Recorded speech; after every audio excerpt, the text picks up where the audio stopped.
ખાંડ, તેલ, મીઠું, મરચું આ ચીજવસ્તુઓ સૌથી જરૂરી છે દરેક રસોડા માટે અને એના ભાવ કાબૂમાં રાખવા એ સરકારની પહેલી જવાબદારી છે। સૌથી પહેલી આંગળી ચીંધાઈ રહી છે સરકારના એ નિર્ણય પર, એટલે કે ઇથેનોલવાળું જે પેટ્રોલ વેચવાનો સરકારે નિર્ણય લીધો ત્યારે એની કાસ્કેડિંગ ઇફેક્ટ, એટલે કે ઇથેનોલના કારણે બીજા કોઈ બાબતોમાં પરિસ્થિતિ ખરાબ નહીં બને ને એની કદાચ ચિંતા કરવાનું ચૂકાઈ ગયું કે કેમ, એ સૌથી મોટો સવાલ થઈ રહ્યો છે કે ઇથેનોલમાં જે શેરડીનું ઉત્પાદન છે એ જતું રહે છે, શેરડીનો પાક જતો રહે છે, જેના કારણે ખાંડ બનાવવા માટે જે શેરડી જતી હોય એમાં કાપ મુકાય છે।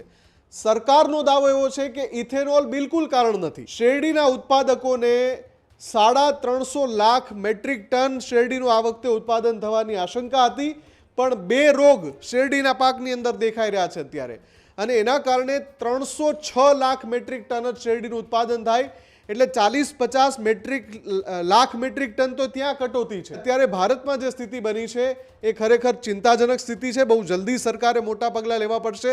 સંગ્રહખોરી પર લગામ અને 10 લાખ મેટ્રિક ટન ખાંડનો જથ્થો જે આયાત કરે એના ઉપર ઇમ્પોર્ટ ડ્યુટી સરકારે હટાવી દીધી છે, પણ આ પગલાં પૂરતા નથી, કેમ કે 70 કે 80 રૂપિયા ખાંડ જો લાવે તો ગરીબ અને મધ્યમ વર્ગ ક્યાં જાય? રોકેટ ગતિએ ખાંડનો ભાવ સતત વધી રહ્યો છે।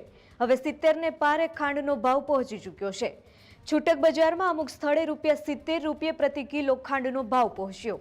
બ્રાન્ડેડ પોલિથીન પેકમાં ₹75 ને પાર પહોંચી ખાંડ। હજુ પણ ₹80 કિલો પહોંચી શકે છે છૂટક ખાંડનો ભાવ।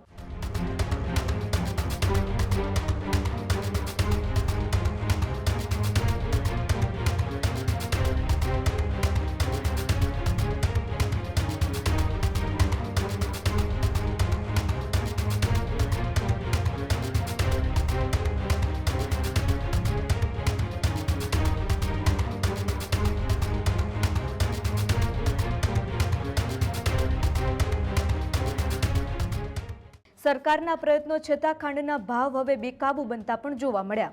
સરકાર E20 વાળું પેટ્રોલ વેચાવવાના નિર્ણય પર ફેરવિચાર કરે તેવું પણ જોવા મળી રહ્યું છે। લોકોએ પણ ઇથેનોલને લઈને બનતી સ્થિતિ અંગે ચિંતા વ્યક્ત કરી છે। ખાંડના ભાવને લઈને સ્થિતિ વધુ ગંભીર બનવાનો ડર પણ લોકોમાં જોવા મળી રહ્યો છે।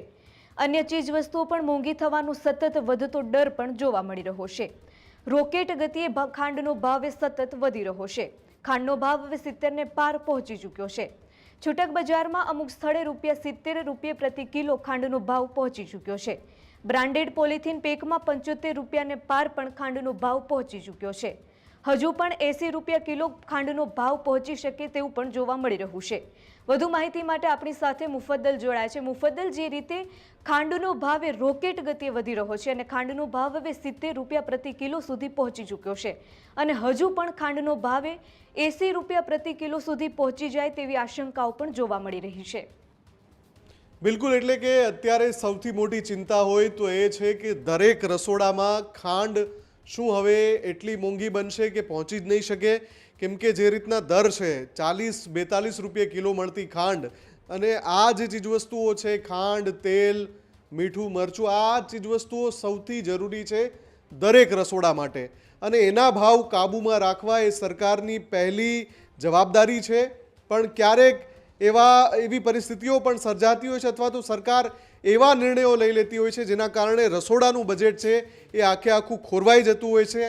સૌથી પહેલી આંગળી ચીંધાઈ રહી છે સરકારના એ નિર્ણય પર, એટલે કે ઇથેનોલવાળું જે પેટ્રોલ વેચવાનો સરકારે નિર્ણય લીધો ત્યારે એની કાસ્કેડિંગ ઇફેક્ટ, એટલે કે ઇથેનોલના કારણે બીજા કોઈ બાબતોમાં પરિસ્થિતિ ખરાબ નહીં બને ને એની કદાચ ચિંતા કરવાનું ચૂકાઈ ગયું કે કેમ, એ સૌથી મોટો સવાલ થઈ રહ્યો છે।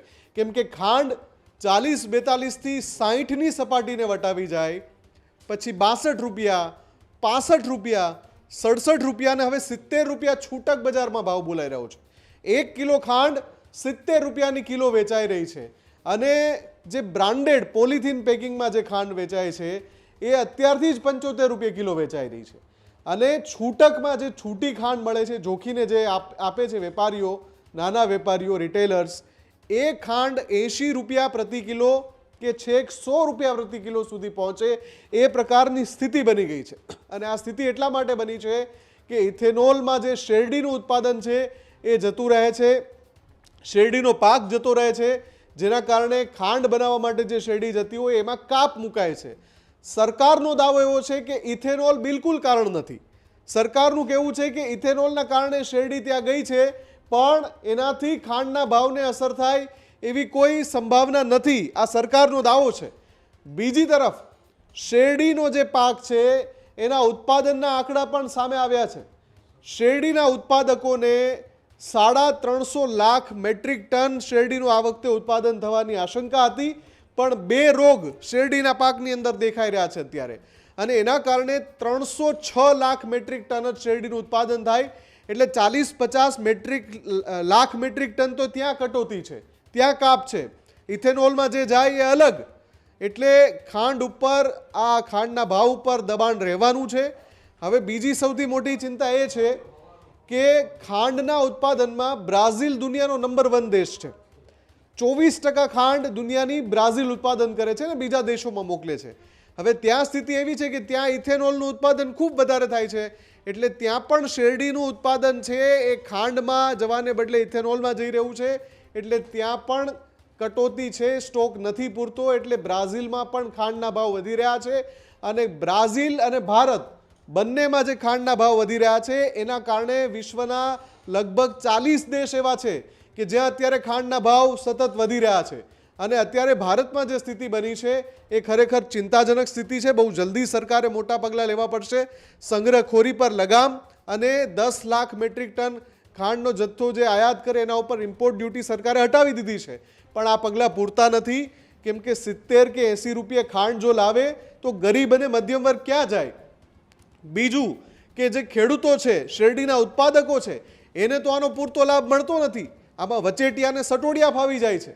એટલે સરકારે એ પણ જોવું પડશે કે જો ભાવ છૂટક બજારમાં વધી રહ્યા છે તો એનો ખરો લાભ શેરડીના ઉત્પાદક ખેડૂતોને મળી રહ્યો છે કે કેમ, એ પણ નથી થઈ રહ્યું. એટલે બંને તરફી નુકસાન છે અને એના ઉપર જલ્દીથી જલ્દી કાર્યવાહી થાય તે જરૂરી છે. જી બિલકુલ, આભાર મુફદ્દલ, જોડાવા બદલ અને માહિતી બદલ. ખેડૂત ભાઈઓ છે ખેતરમાં ડ્રોન ઉડાવતા હોય છે ત્યારે આપણે એક પ્રશ્ન સતાવતો હોય છે કે જે આપણે અત્યાર સુધી જીપીએસ ટેકનોલોજી વાળા ડ્રોન વાપર્યા છે, જેથી કરીને મોબાઈલ ટાવર છે અથવા તો હાઈ ટેન્શન લાઈન પસાર થતી હોય, કોઈ વૃક્ષો હોય, ત્યારે જે જીપીએસ ટેકનોલોજી વાળા ડ્રોન છે એમાં ટકરાય અને ટ્રેસ થાય છે. પણ એગ્રીવન લાવ્યું છે GNSS ટેકનોલોજી ડ્રોન, જેથી કરીને એ ડ્રોન છે એ કોઈ જગ્યાએ ટકરાય નહીં, પોતાની રીતે જ ડિસિઝન લે છે અને મૂવ થઈ જાય છે, જેથી કરીને GNSS ટેકનોલોજી ડ્રોન છે એ વાપરવાનો આગ્રહ રાખો. હજુ સુધી તમે અમારી ચેનલને સબસ્ક્રાઇબ નથી કરી તો અત્યારે જ ન્યૂઝરૂમ ગુજરાતને સબસ્ક્રાઇબ કરો, ફેસબુક અને ઇન્સ્ટાગ્રામ પર ફોલો કરો.